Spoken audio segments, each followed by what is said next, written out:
Winters are finally hair और winter में जो मज़ा आता है ना गरम गरम तली तली चीज़ें खाने का, वैसा मज़ा और कोई सीज़न में ही नहीं आ सकता। पर हमें फिट भी रहना है, हमें वेट लॉस भी करना है। So I am bringing you this series of air fryer, जहाँ पे हम वो सेम तली चीज़ों को रेप्लिकेट करेंगे बिना ऑयल और या फिर कम ऑयल में बनाकर, और उसमें एडिंग न्यूट्रिएंट्स भी डालेंगे so that we remain fit, we remain healthy and हमारा वेट लॉस विंटर्स में सफ़र ना हो। सो हमारी फर्स्ट रेसिपी है हरा भरा कबाब, और इसमें एक सरप्राइज है। हम इसमें ब्रेड क्रम्स नहीं डाल रहे, कुछ और चीज डाल रहे हैं जो आपके लिए बहुत हेल्दी है, आपका वेट लॉस में भी हेल्प करेगा और very very high and packed with nutrients and fibre. तो चलिए आज की रेसिपी स्टार्ट करते हैं, हरा भरा कबाब इन एयर फ्रायर।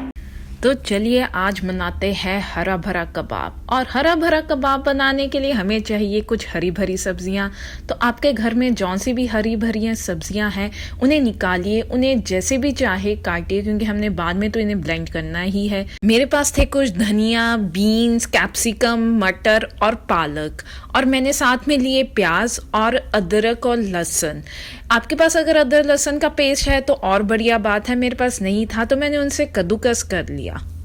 हम लेंगे कढ़ाई और उसे अच्छे से गर्म कर लेंगे। अब आप कहोगे जब नहीं, हमने तो हरा भरा कबाब एयर फ्रायर में बनाना था तो कढ़ाई क्यों?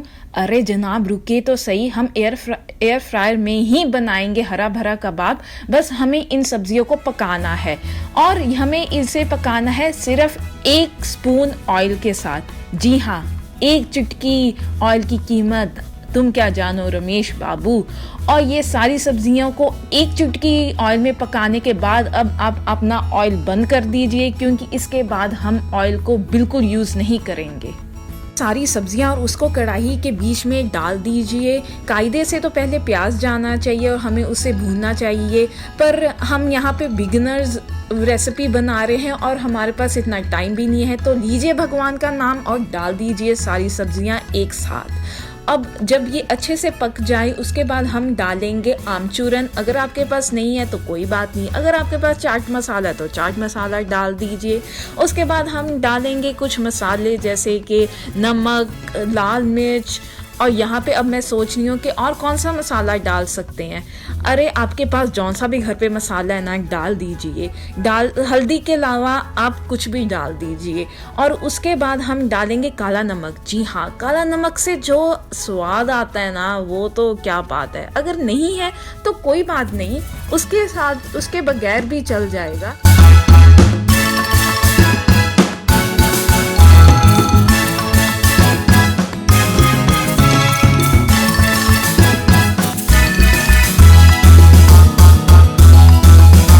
ते लो जी, कढ़ाई किथे होर ते सब्जियां किथे होर।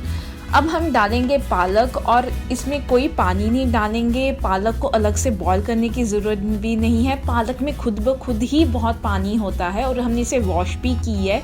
और जब इसे हम डालेंगे कढ़ाई में तो वो काफ़ी पानी छोड़ेगा, तो वो पक जाएगी अपने आप। और पहले पालक को बॉईल करने की कोई ज़रूरत नहीं है, उनमें जो इतने न्यूट्रिएंट्स होते हैं वो बॉईल करके वो सारे तो पानी में चले जाते हैं।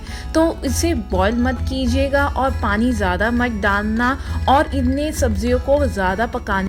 और ये लो, इतनी सारी पालक इतनी सी रह गई, इसलिए पानी बिल्कुल मत डालिएगा, क्योंकि बाद में बैटर बनाने में बहुत डिफ़िकल्टी होगी। और हम अब इन सब सब्जियों को एक ब्लेंडिंग जार, और अगर आपके पास फूड प्रोसेसर है तो उसमें डाल के रफली ब्लेंड कर लेंगे। फाइन पेस्ट हमने नहीं बनानी है।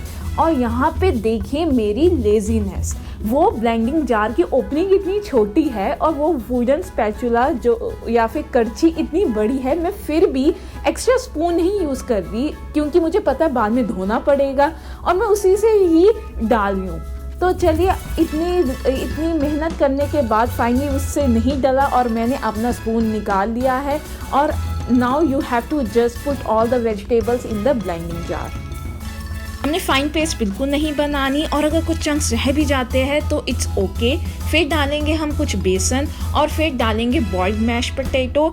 मैंने यहाँ पे हाफ यूज़ किया है ये मैश्ड पोटैटो, और पोटैटो का साइज़ कुछ इतना था, तो आप अपने पोटैटो के साइज़ के अनुसार उसे एडजस्ट कर सकते हैं।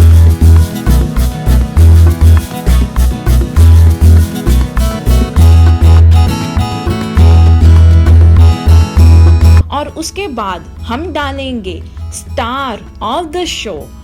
जी हाँ, हम ब्रेड क्रम्स नहीं यूज़ करेंगे और हम डालेंगे ओट्स। मैंने नॉर्मल ओट्स लिए हैं और उन्हें अच्छे से पाउडर की फॉर्म में बना लिया है and we will mix it with the batter. अगर आप वेट लॉस पे हैं और लो कार्ब डाइट फॉलो कर रहे हैं तो ये रेसिपी आपके लिए बेस्ट है। Bread crumbs high in carb होते हैं और अगर बाहर से लेते हैं तो वो वाइट ब्रेड के बने होते हैं। Instead use oat which is weight. अगर अच्छे से मिक्स करना है तो स्पून को नीचे रखिए और हाथों का ही इस्तेमाल कीजिए।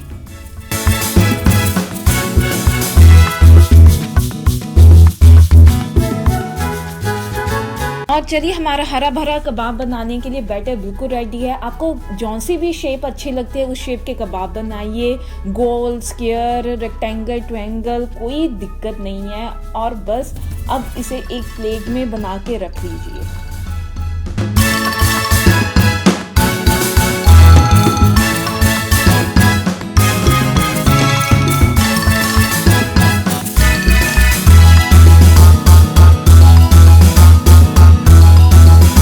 और मैं भी कोई प्रोफेशनल शेफ तो हूँ नहीं, तो मेरे से भी ये बिंगी टेढ़ी ही शेप्स बनती है।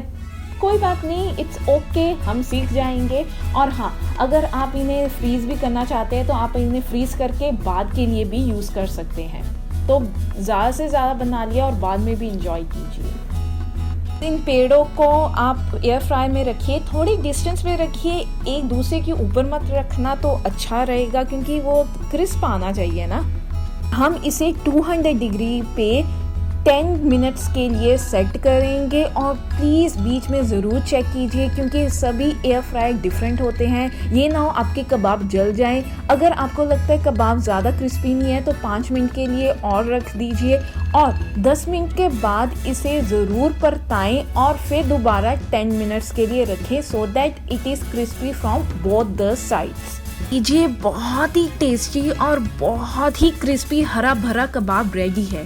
क्या आप कभी सोच सकते थे बिना तेल डाले, बिना ब्रेड क्रम्स यूज़ किए भी आप इतने क्रिस्पी, बिल्कुल शादियों जैसे हरा भरा कबाब बना सकते हैं?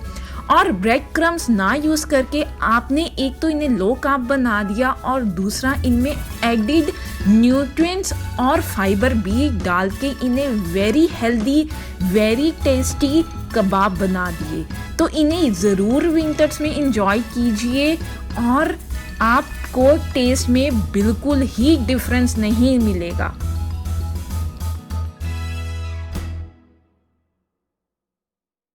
Do like and comment and let me know which more recipes you want to see.